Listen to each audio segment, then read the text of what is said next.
Assalamualaikum warahmatullahi wabarakatuh. Perkenalkan, nama saya Amanda Winia Fatila. Saya dari jurusan Ilmu Hukum dengan akhiran NIM 054. Di sini saya akan membahas mengenai konten yang berjudul Demi Cuan dan Likes, eksploitasi anak dalam konten media sosial di Indonesia.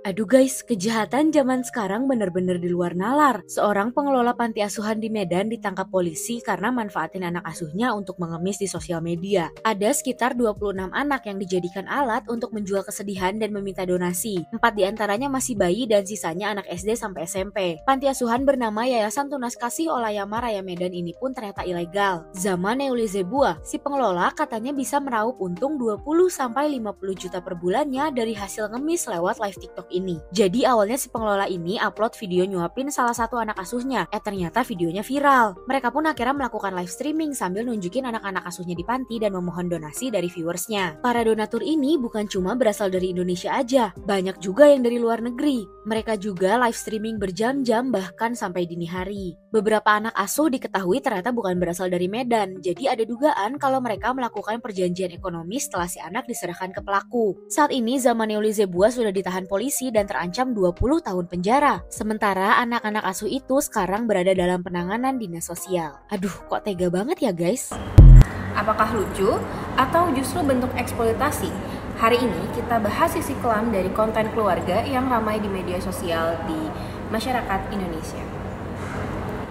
Oke, mari kita bedah kasus di mana terdapat konten prank anak. Pada tahun 2023, publik Indonesia digambarkan oleh konten TikTok seorang ibu yang memprank anak balitanya, di mana anak tersebut disuapi cabai, diberi sabun, atau dipaksa berkata kasar. Narasinya sih cuman sekedar hiburan aja kok, tapi pada faktanya anak itu trauma dan menangis, sedangkan si ibu terus tertawa demi views. Lalu bagaimana sih tanggapan netizen? Netizen itu marah, tetapi secara hukum si ibu tidak dijerat. Kenapa? Karena hukum Indonesia belum punya regulasi khusus soal sharenting atau eksploitasi digital terhadap anak.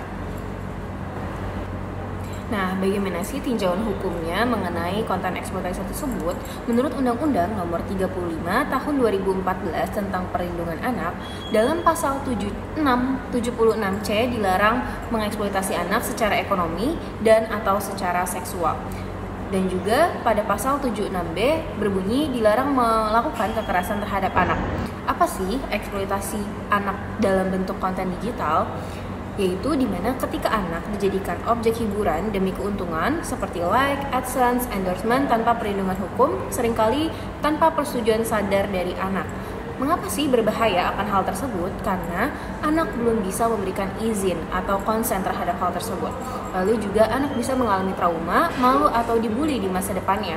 Hak dan privasi anak juga dilanggar akan konten tersebut, di mana hal-hal tersebutlah yang berpotensi untuk melanggar pasal 35 tahun 2014 tentang perlindungan anak.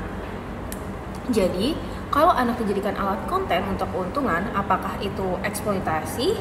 Tentu saja iya, karena melanggar hak anak dan melibatkan tekanan fisik atau psikis.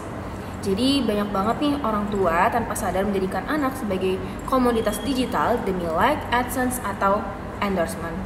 Mana anak bukanlah alat konten.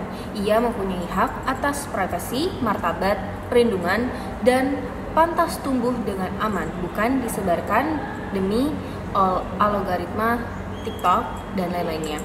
Tidak semua yang viral itu benar, tidak semua yang lucu itu etis. Yuk jadikan bagian dari perubahan, jangan like, share, atau tertawa atas konten yang jelas-jelas menyakiti anak.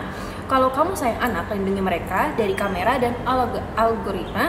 Ajak netizen dari penonton yang sadar, bukan penikmat kekerasan terselubung. Terima kasih sudah menonton. Jangan lupa bagikan video ini supaya makin banyak orang yang tahu bahwa eksploitasi anak bisa terjadi bahkan dalam bentuk yang terlihat lucu. Follow terus akun ini untuk konten edukasi hukum anak dan perempuan. Sampai jumpa.